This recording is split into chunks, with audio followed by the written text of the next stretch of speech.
Ada apa? Hei, lalu kenapa?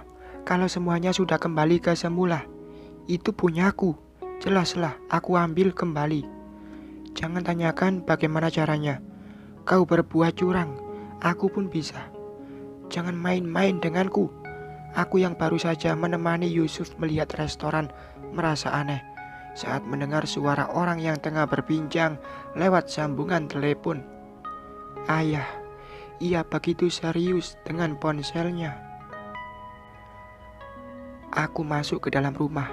Rupanya Mama Salma pun sudah berada di dalam, tengah duduk dengan melipat kedua tangan.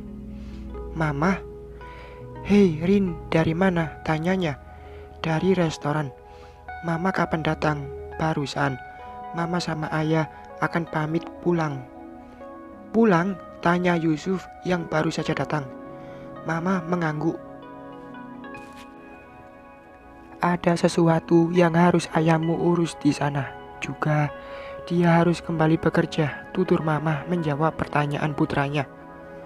Betul apa yang dikatakan Mama, Suf. Medina sudah menyadari kalau ayah sudah merebut aset ayah kembali. Barusan dia menelepon dan marah-marah. Kehilangan harta bagi dia seperti kehilangan nyawa. Ayah harus bicara serius dengannya. Aku mengangguk paham. Jadi tadi Bunda Medina yang menelepon ayah. Apa aku tidak salah dengar? Ayah sudah berhasil merebut kembali aset yang sempat direbut Medina. Wow, ini benar-benar kabar menggembirakan. Setelah gagal menguasai harta suamiku, kini Bunda pun kehilangan harta ayah. Pasti Bunda akan stres berat ini, yakin aku. Kapan ayah melakukan perlawanan?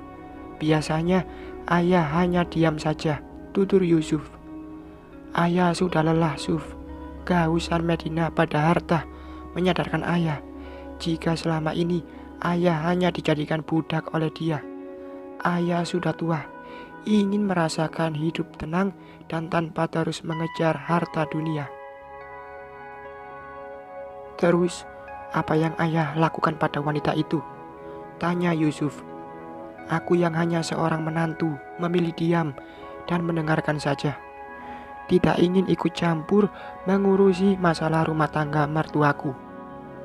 Ayah berencana untuk memberikan dia satu restoran untuk dia kelola bersama anak-anaknya. Terus ayah akan menceraikan Medina. Ayah serius. Yusuf dan Mama Salma berujar bersamaan. Aku sampai kaget dengan teriakan mereka. Mama dan Yusuf serta aku saling melempar pandangan. Sedangkan pria yang kita sebut ayah mengangguk dengan sangat yakin tanpa ada keraguan dari sorot matanya itu. Aku bernafas lega seraya mengucap syukur. Kulirik Mama Salma yang duduk di depanku. Matanya seperti berkaca-kaca. Mungkin bahagia mendengar suaminya akan menceraikan madunya dan dia akan menjadi wanita satu-satunya dalam hidup ayah. Mudah-mudahan bukan hanya bualan ayah saja. Aku menyimpan harapan untuk kebahagiaan Mama Salma. Waktu sudah menunjukkan pukul 10 pagi. Mama dan ayah pun sudah bersiap untuk kembali ke rumahnya yang berada di kota Bandung. Mama pulang ya, kalian baik-baik di sini. Ingat Suf, Mama tidak mengizinkan kamu melaut lagi. Mama tidak ridho, ujar Mama pada putranya. Yusuf mengangguk patuh. Ia tidak akan berani membantah ucapan wanita pemilik surganya itu. Arin, jaga kandunganmu ya. Mama akan kesini lagi jika nanti kamu lahiran untuk menggendong cucu. Aku mengangguk dengan menyunggingkan senyum pada mertuaku itu. Setelah kami berpelukan, mereka pun masuk ke dalam mobil dan pergi meninggalkan halaman rumah kami. Sendiri lagi deh, ujar Yusuf merangkul pundakku. Bertiga, A, sama siapa? Tanyanya mengerutkan kening. Sama ini. Aku mengusap perutku. Yusuf tersenyum sembari merendahkan tubuhnya. Ia mencium serta mengelus perutku. Maafin ayah ya nak, suka lupa kalau sekarang sudah ada kamu di dalam sana. Baik-baik di dalam perut mama ya, ucap Yusuf. Aku hanya bisa tersenyum sembari mengusap rambut lebat suamiku. Bertepatan dengan 7 bulan kehamilan istri saya, khusus hari ini, saya akan menggratiskan seluruh pelanggan yang makan di restoran kami ini. Silahkan nikmati hidangan kami dengan sukacita. Tepuk tangan dan suara orang-orang yang mengucapkan terima kasih begitu riuh terdengar oleh kami. Aku yang berdiri tepat di samping suamiku ikut merasakan senang dengan apa yang disampaikan Yusuf barusan. Kita sedang berbahagia, apa salahnya? Kita juga memberikan kebahagiaan kepada orang-orang yang berada di sekitar kita. Contohnya kepada pelanggan setia yang selalu datang dan makan di restoran kami. Kita lihat yang di rumah yuk. Yusuf mengangguk. Dengan hati-hati, ia menuntunku untuk keluar dari restoran. Perutku yang semakin besar membuatku tidak bisa berjalan dengan cepat, seperti sebelum hamil. Dan Yusuf, dia semakin protektif dengan melarangku melakukan hal tanpa pengawasan dia. Selalu harus ada dia yang mengawasi gerak-gerikku. Semuanya sudah siap, tanyaku. Sudah, jawab ibu-ibu yang berada di rumahku. Mereka aku suruh untuk mengemas sembako yang akan dibagikan kepada semua warga yang tidak mampu di desa ini. Isinya tidak begitu banyak, hanya ada beras, telur, minyak goreng, serta mie instan saja. Namun aku berharap ini akan jadi amalan baik untukku dan keluargaku. Juga akan bermanfaat bagi mereka yang menerimanya. Langsung dibagikan sesuai nama yang tertera di kertas itu ya. Awas, jangan sampai salah sasaran. Kasihan nanti yang membutuhkan, malah tidak kebagian. Lanjutku lagi. Siap teh. Sembako yang sudah dikemas dalam satu karung kecil dimasukkan ke dalam mobil pick up. Alhamdulillah, 3 bulan yang lalu kita sudah mampu membeli mobil itu. Kita tidak lagi harus menyewa pada orang lain jika membutuhkan kendaraan beroda 4 itu, karena kita sekarang sudah memilikinya. Rezeki si Jabang bayi, kata Yusuf, waktu pertama kali kita membelinya. Mobil sudah meluncur, dibawa salah satu nelayan Abah beserta Abah di dalamnya. Calon kakek itu begitu antusias dalam membantu mempersiapkan apa-apa saja yang berhubungan dengan sedekah. Sudah tua, tapi semangatnya tidak pernah layu, selalu membara, apalagi berhubungan dengan kemanusiaan. Seneng sayang, seneng dong, bantu orang kan? Mudah-mudahan apa yang kita berikan bisa bermanfaat bagi mereka. Amin. Masuk yuk, aku lelah. Yusuf membawaku ke dalam kamar, membiarkanku untuk beristirahat. Rencananya nanti sore aku dan Yusuf akan pergi menemui kakek Aos, seorang kakek yang sudah menolong dan menyelamatkan Yusuf pada waktu terdampar dulu.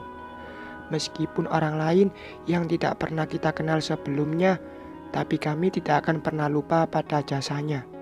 Setiap bulan pun Yusuf tidak pernah lupa mengantarkan sembako untuk kakek itu sebagai bentuk terima kasih. Beberapa saat berbaring di tempat tidur, aku keluar dari kamar karena merasa jenuh di dalam kamar sendirian.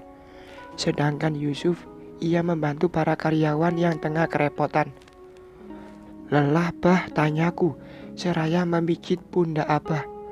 Orang tuaku ini baru saja pulang dan duduk bersandar di kursi kayu jati di teras rumah.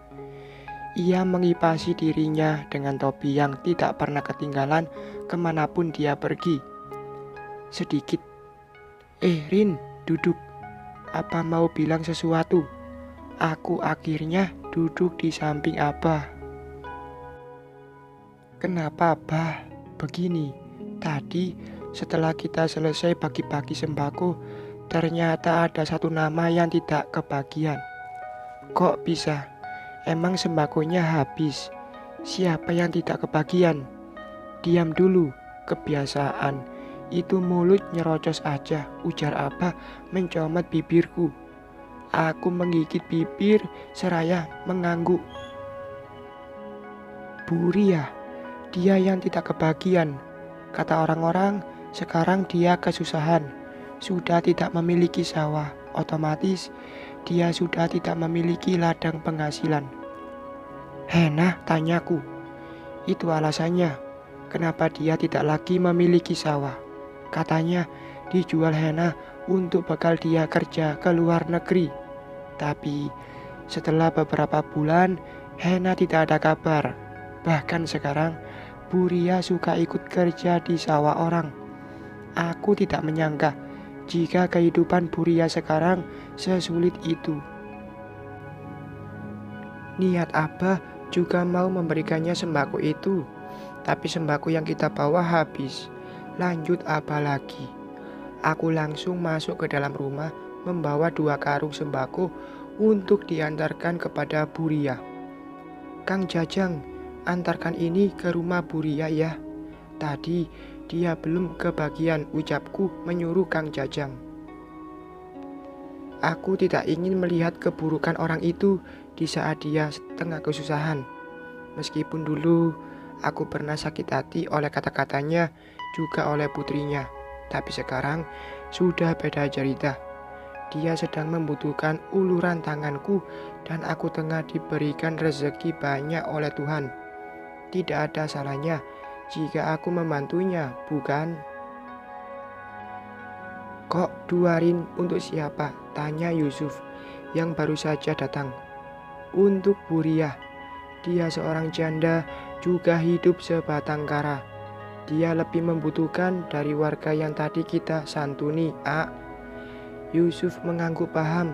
Ia tersenyum seraya memeluk pundakku.